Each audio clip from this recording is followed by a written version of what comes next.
Welcome into Duval Daily, presented by GenJag.com. I'm Jordan DeLugo. Thank you so much for tuning in here on Friday, June 21st. Hope everyone has a fun, safe weekend coming up here.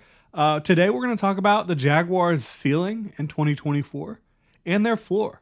What is the best potential outcome? What is the worst potential outcome for these Jacksonville Jaguars heading into what is a pivotal season for this franchise?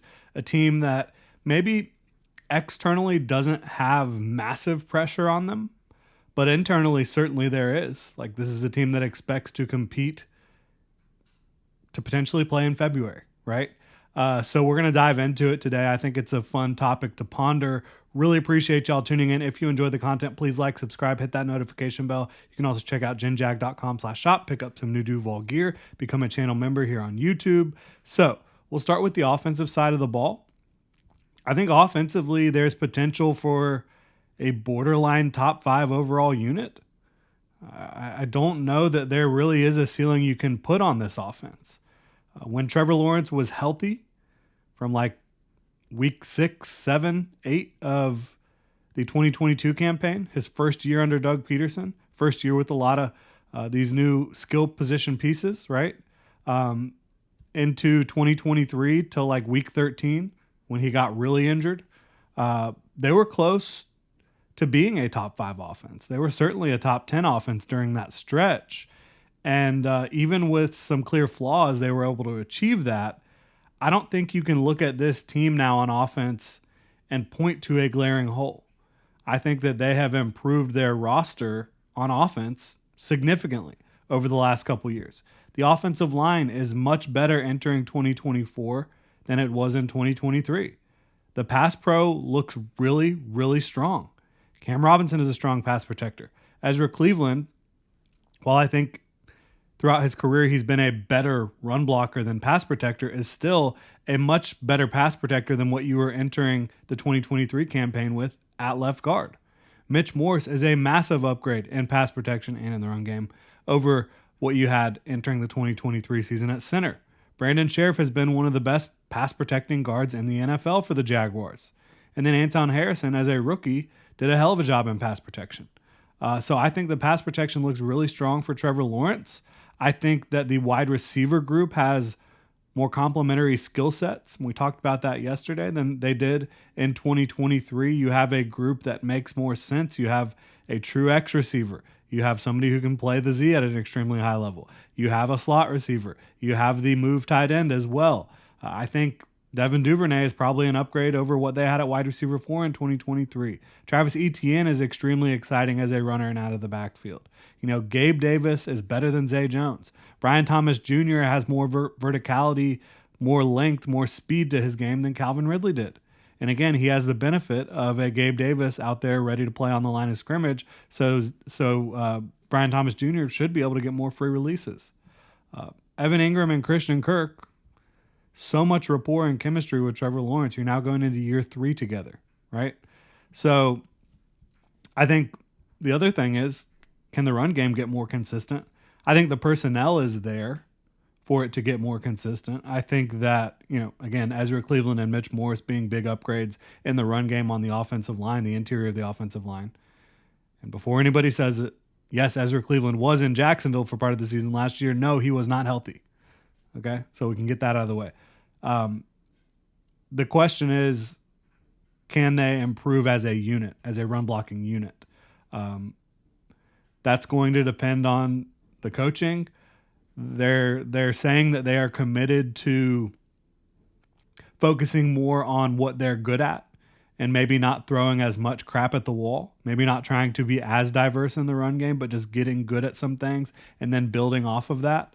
I think that's probably the right strategy.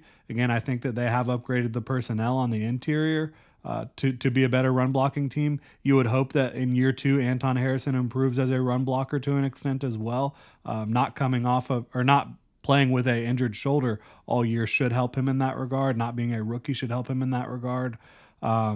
So that's another area where they could improve and become an even better offense. I think when you look at the worst case scenario is that, let's say passing game wise, even with Gabe Davis and Brian Thomas Jr., drops and missed opportunities still plague the skill group.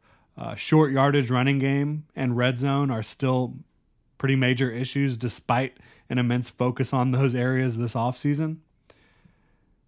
I think that all those things are in the range of possibilities. I don't think it's super likely. I think that you probably have a ceiling of like a top 5 to 7 offense in this league, the floor of probably like somewhere in the mid-teens. Like the combination of Trevor Lawrence and Doug Peterson is awesome. It has been awesome when Trevor Lawrence has been healthy. Now, if there are injuries at quarterback, maybe you're looking at an offense somewhere in the 20 to 25 range with Mac Jones at quarterback. And some might say, well, couldn't it fall even further than that? I don't really think so because there's so much more around Mac Jones in Jacksonville than there was in New England the last couple of years. And I think that he'll be able to get the job done at a higher level than like a CJ Beathard would. And again, I think that he's in a much better place right now, both mentally and, the surrounding supporting cast from a coaching standpoint and from a talent standpoint. But as Trevor Lawrence said yesterday, this team will go as he goes. No doubt about that. Defensively, I think this is another group on that side of the ball. The ceiling is pretty high up there. There's not a starter on the field that can be looked at as a glaring weakness entering week 1.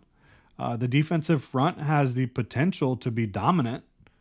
Like you're talking about Josh Allen, Eric Armstead, Devon Hamilton, a healthy Devon Hamilton, Trayvon Walker. And, if this group is going to be as dominant as it could be, Trayvon Walker will need to take a step forward in the consistency department. He certainly racked up the sacks, racks up the big plays, but, again, more consistency. But you have Roy Robertson Harris, Mason Smith, the second-round pick, who they feel really good about, Travis Gibson. The list goes on of quality pieces across that defensive front. And again, with Josh Allen, Eric Armstead, Devon Hamilton, and Trayvon Walker, that could be something special up front. It really could for the Jaguars. At linebacker, that has the potential to be one of the top units in the league at that position. Like Foye Lukin is fantastic. If Devin Lloyd just takes another little step forward in the consistency department, you're looking at one of the better linebacker groups in the NFL, right? Now, if Tyson Campbell plays like a healthy Tyson Campbell has played the last few years in Jacksonville, that's a top 15 cornerback right there. Ronald Darby has always been good in man coverage throughout his career. Jarian Jones so far looks like the real deal. You look at the safeties and Andre Sisco, Antonio Johnson, Darnell Savage, you feel really good about that group as well. I think Ryan Nielsen is a massive upgrade at defensive coordinator. His staff appears locked in as well. And why do I think Ryan Nielsen is a better defensive coordinator than what they've had? For one, the results, right? Like Ryan Nielsen defenses have been fundamentally sound. They have been aggressive. They have limited short stuff. They have limited deep plays. They have been good on third down. They've been good in the red zone. And this defense has probably more talent than the one he had last year, right? So I think that this defense could be, top 10, anywhere between 5 and 10 probably, maybe even better. I think the floor is probably somewhere around 18 to 20. How does that happen? How do you hit the floor? Injuries for one, right? Like any team you could say that about. Injuries are going to cripple most teams to an extent. But maybe Tyson Campbell does struggle in press man, in this press man heavy scheme. I don't think that he's going to be anywhere close to playing exclusive press man, but maybe the transition is not quite as smooth as you would hope. I think that's possible. I really do. He's been much better in zone. He's been much better with his eyes in the backfield, looking at the quarterback than he has at, tracking receivers down the field in man coverage. Maybe Trayvon Walker and Devin Lloyd don't take big enough steps forward for the defensive front and the linebacker group to really become those units I was just talking about. Maybe Antonio Johnson isn't ready to be a starter in year 2. Like he looked great when he was on the field last year, but being a rotational piece in certain packages is much different than being a full-time starter. Maybe the edge and corner depth should be better than they think that it should be. Maybe looks like the Jaguars think that they're pretty good at edge and corner. Maybe the depth should be better. Maybe going into the season with Tyson Campbell, who's never been a strong press man corner, and Ronald Darby, who has never or very rarely completed seasons healthy, maybe you should have more at corner.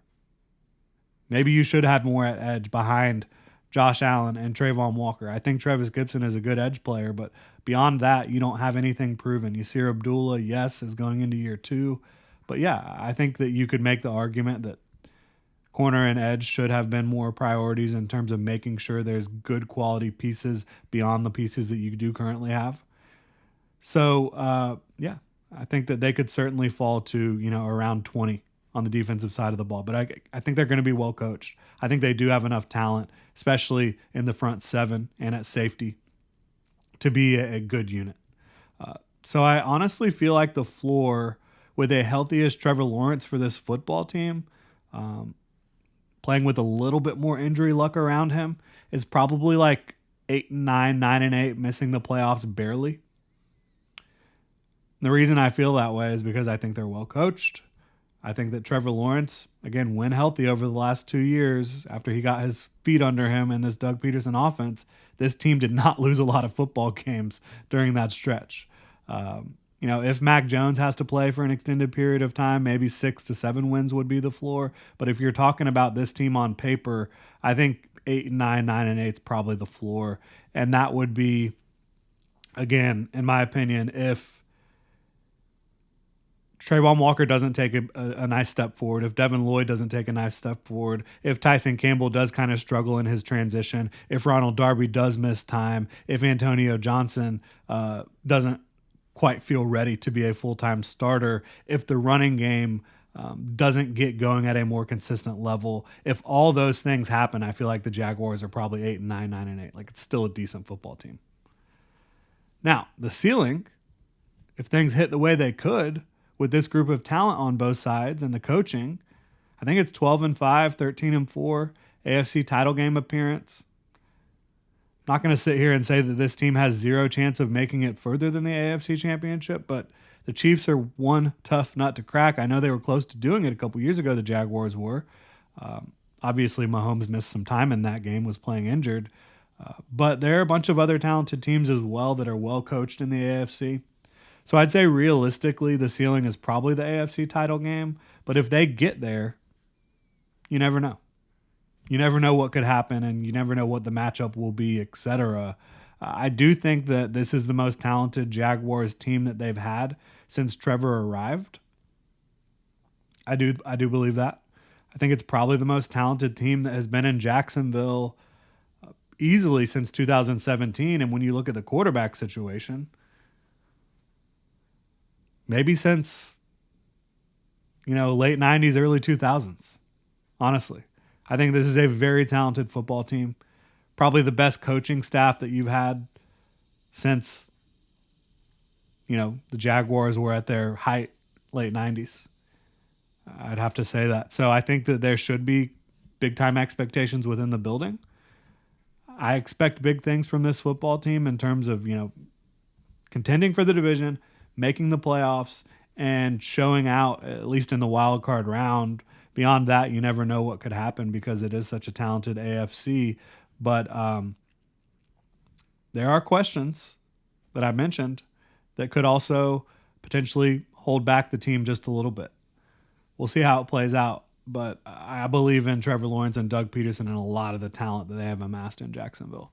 So I would say, again, floor is just missing out on the playoffs. Ceiling is AFC title game, and then who knows what happens if you get there. So I would say Final Four. Would love to know what y'all think. Drop your comments, drop your thoughts in the comment section below. If you enjoy the content, please like, subscribe, hit that notification bell. You can also check out genjag.com/shop, pick up some new Duval gear, become a channel member.